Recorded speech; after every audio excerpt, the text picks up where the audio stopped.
Hand on the wheel. I'm closing the top of the raindrop. Hey everybody, it's the coach, and this is Madden 20 on EA Sports. Appreciate you, Coach. Well, later tonight in November, snowfall is forecasted to hit the Twin Cities, but right now, calm outside, and of course, a calm day inside U.S. Bank Stadium in Minneapolis. Today, we've got a good NFC matchup on tap between the New York Giants and the Minnesota Vikings. So here's the Viking offense making their way out. They'll be taken out by the product of the University of Louisville, the talented Teddy Bridgewater. And the numbers were not pretty. I mean, they don't look right. When you throw 2 interceptions, no touchdown passes, there's no way to really make that work. But I thought there were a lot of positives in watching his game tape. I think he's close to putting on a good performance. Let's see if he can flip those numbers around in this game. And, of course, rally his team to a win. And he will lose yardage here back at the 23-yard line. Call it officially a loss of 2 on the first play from scrimmage. Second down. They've got good playmakers on the offensive side of the ball. I don't know what happened last week to really hurt their performance and hold down their production, but I would dare say that this week in practice, there's a lot of talk about how they're going to increase their proficiency. And that was a good start getting the playmakers involved. You mentioned that to me pregame. That's what they did there. Yeah, I think a lot of people think the coaching staff really gets on them, and that's how they motivate them. Most of these guys are self-motivated. They have a lot of pride in their performance. Maybe a gain of a yard that time, but yeah, from the spot, actually no gain. So 3rd and long. 3 and out, a real danger here on their opening drive as they come up on a 3rd and 12. They'll dump this off to Cook. And this will not get close to the first down marker as he's brought down at the 26. Give him 3 on the play, and that's going to make it 4th down. There's an example of good situational football being played by a defense. They understood what the 3rd down play was, the down and distance, and made sure that they didn't get anywhere near that, bringing up 4th down. Yeah, they were sniffing out that marker, didn't want to let him get close to there, and now a likely 3 and out to start. Yeah, I love the way they rallied to the football and got to him and made sure he didn't give up much run after catch. Jones and the Giants now with a 1st and 10 at their own 27. They start the drive on the ground with Lewis. And he's going to get a solid gain of 9 before being brought down. 2nd and right at a yard. These are his numbers from last week's contest. 21 carries, 78 yards, and a touchdown. And as we discovered in talking with the coaching staff prior to the game, going up against a team that struggled against the run has only emboldened them to run the football more. I expect 40 to 50 carries in this game. 2nd and 1 is often an invitation to take the big shot downfield. I'll bet the offensive lineman said, are you kidding? We just get on our backs and let's go get the first down. They love being physical. Now Lewis here on 1st down. Nowhere to go that time. He maybe got a yard up to the 40. Well, we saw him there trying to get it to the outside, trying to get to the perimeter, but not a whole lot of room there. But there's got to be one positive to that. If you keep moving laterally, creases tend to develop as the game moves on, and they can run it back inside later. Now left side, a completion to his tight end. 4 yards on the completion, and it sets up a 3rd down. And, partner, I think that was a great example that not all tight ends are created equal, because everything was right. Got the completion, but he's not one of the more dynamic guys in the league. So even though he caught it, couldn't turn it into much more. From the gun on 3rd down, Jones. He gets it to Brown, complete. And this is going to turn into another 1st down as the tackle is made at the Vikings' 44-yard line. From Viking territory now, they'll come up 1st and 10 at the 44-yard line. And now we won't see a play on 1st down. We're going to get a timeout instead. They'll have 2 remaining as we step aside here in this 1st quarter. Go now. 70, Indy.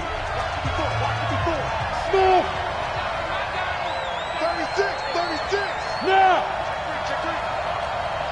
Get it. On 1st down, it's Lewis. It's a 6-yard pickup, and it gets him to 2nd and 4. A quick burst there, and he nicely bit off a pretty decent gain. Now Jones, off play action. catch made by Slayton. And he gets this one inside the 15, just a yard or two shy of the 10. That one good for 26 and a first down.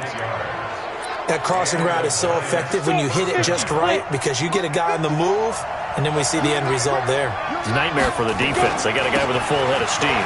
Not only does he catch it, but he picks up additional yardage after it. And here he'll get it down to the 7. 5 yards on the carry. Good pickup on first down. A second down run with Lewis.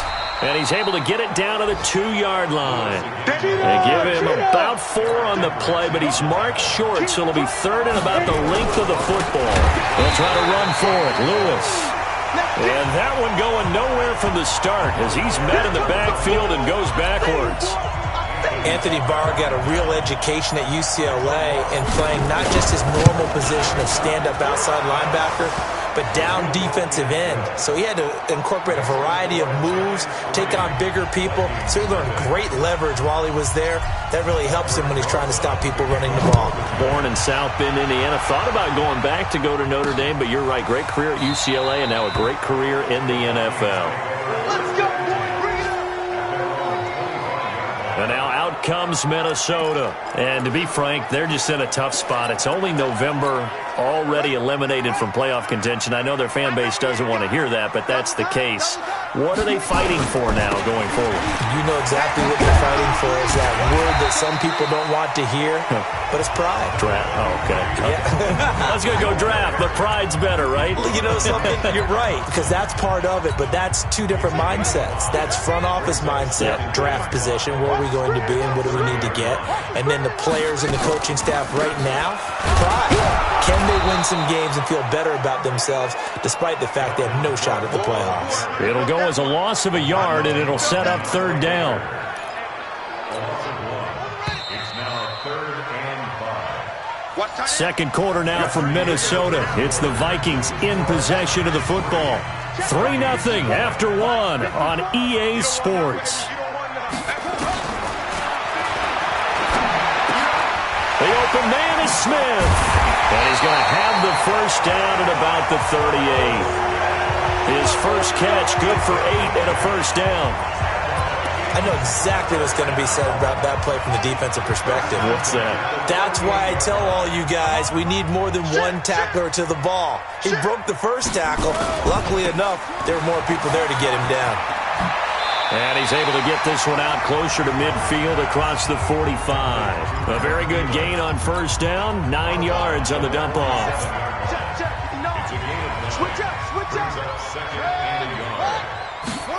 Running the jet sweep, this is Thielen with it. And nothing doing. He's immediately taken down at the line of scrimmage.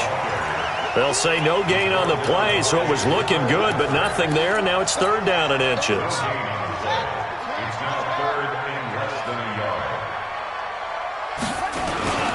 They'll run it. Here's Cook. And he will have the first down as he's brought down up near midfield. They only get 2 there, but on 3rd and 1, that's all they needed to keep the drive going.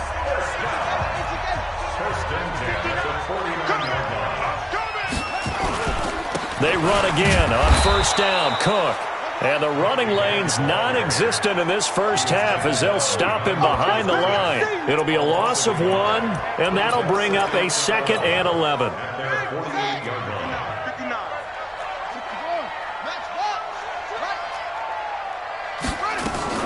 Now Cook, he's got it off the draw. And he's going to get this past the 50 and into Giant territory. Call it a gain of 4, and it'll leave him with a 3rd down and 6 to go. And that's one of the reasons you like to blitz even on run downs. It confuses the blocking assignments. It doesn't allow those offensive linemen to get up to the second level. So they need 6 yards here on 3rd down. They're 2 for 2 on 3rd down tries so far on this drive. Complete. Smith has it. Good defense holds him to only a yard, and it'll be 4th down. Partner, I think that completion takes the definition of dink and dunk to a different level, doesn't it? It does, and the defense was right there, kind of played into their hands. And the punt team on now as this one's sent away. Now this is going to carry well into the end zone for a touchback. So now the Giants set to take over on offense. Last week they defeated the Broncos, and they've got the lead here as well as they work with a 1st and 10. Jones and the Giants now with a 1st and 10 at the 20. They'll start off with a give to Lewis. And he'll be upended after a gain of 5, up to the 25-yard line. I call that play a success. A nice inside run sets up a very manageable 2nd down. A very solid gain on that play. From the 25 on 2nd down, Jones. That's caught by his tight end, Evan Ingram. That's a staple of this offense. Drag route to the tight end. Yeah, he was unable to use his size to break off much more yardage after the catch, but still an effective gain nonetheless. Off play action. Jones. Escaping the pressure right. He's going to take off with it. He's brought down at the 34. Call it a gain of 4. Yeah, he only gets a few yards on 1st and 10, but he's better off doing that than throwing an incompletion or even worse, an interception. Second quarter, 2 minutes remain. 3-0 our score.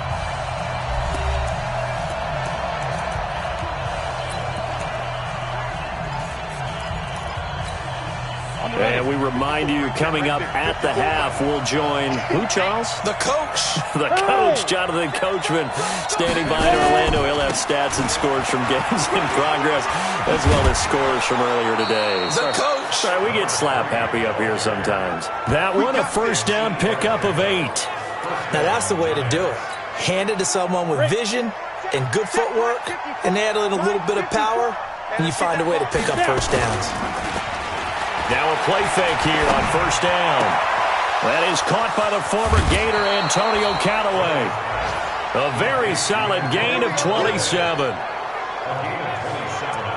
And a good quarterback facing zone coverage. If he has just a little bit of time to survey the scene, that's what's going to happen. No doubt about it. If there's no pressure, he's going to continue to pick them apart because he'll have all that time to find someone open downfield. He can only cover for so long.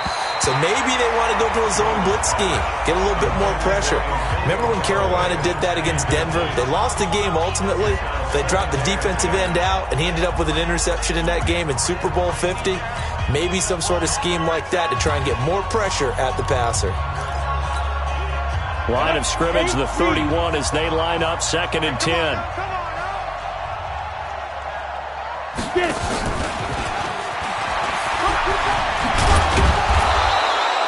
They'll wind up getting 10 back as that sets them up for 3rd down.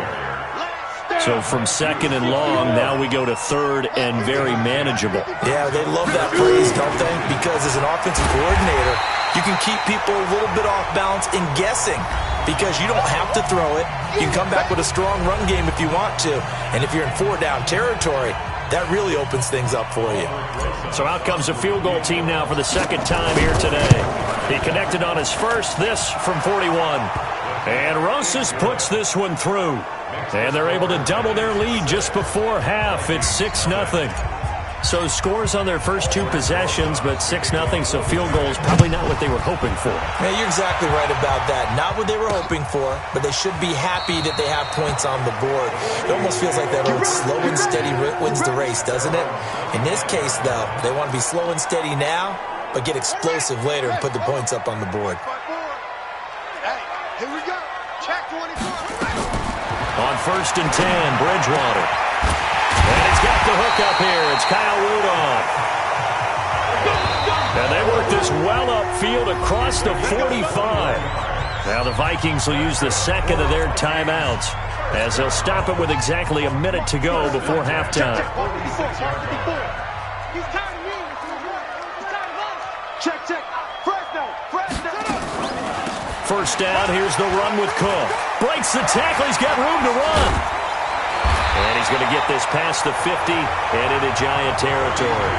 7 yards on the pickup there, and it'll leave him with a 2nd and 3.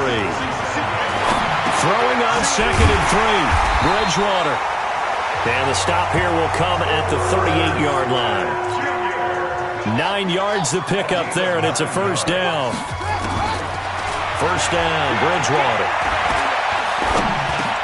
It's complete to Diggs. And offensively, they'll take the timeout with 6 seconds left in the second quarter. So on second down, the field goal unit is on here as they try to get 3 before half. This will be spotted at the 37, so it's a 47-yard attempt. And his kick is absolutely perfect. And they are on the board, trailing now 6-3. So a big play before the end of the half to get him into this spot, and they cash in with 3. How about the 1-2 to the solar plexus on that one? The big play, the field goal, not much time left on the clock. That's the way to go into the half. So if you like field goals, this is your game. 6-3, 3 field goals at the break. As we'll head down to Orlando, that's where we find our man Jonathan Coachman at our EA Sports halftime. And okay, so much for our halftime break. Apparently we're going to get right back to it. Second half ready to get rolling. The Giants with a lead, and they are set to receive this kick. That'll be taken in the end zone. This will be a touchback, and it comes out to the 25-yard line. And New York set to take the field. They have the lead now. They'll be looking for some separation here as we begin the third quarter. I like the way you term that because now I think they go a little bit deeper into their playbook. They like what they did in the first half. That worked okay. But in order to get the separation that you just talked about, change things up a little bit. Change your tendencies. Try and hit them a little bit more with some things they didn't see in the first half. We'll see if they do just that. And they give this time to the tailback. And he's able to take this one up to the 35-yard line. A gain of just a yard, but it's a first down.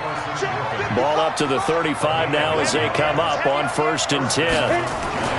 Now Jones. That's complete to Slayton. 25 yards that time. Partner, this is one of the best routes anyone can have in their offensive playbook. Tough to defend because you think it's a go route, and then he breaks it back on the comeback. There's one other thing you need as well. A well-thrown ball. Exactly right. You have a guy who has some precision in throwing the football because of the timing of the route. And he can't find anywhere to go with it, and he goes down. Daniil Hunter able to run him down for a loss of 12 that time. And no matter what the situation, the O-line just hates that because they feel like they didn't protect little brother back there, right? Yeah, and that's just so difficult for them because just think about every single play. When you decide to throw the football, you're dealing with some of the best athletes on the planet. You talk about guys, if they weren't playing football, they'd be starring in the NBA at power forward. It's a really difficult task.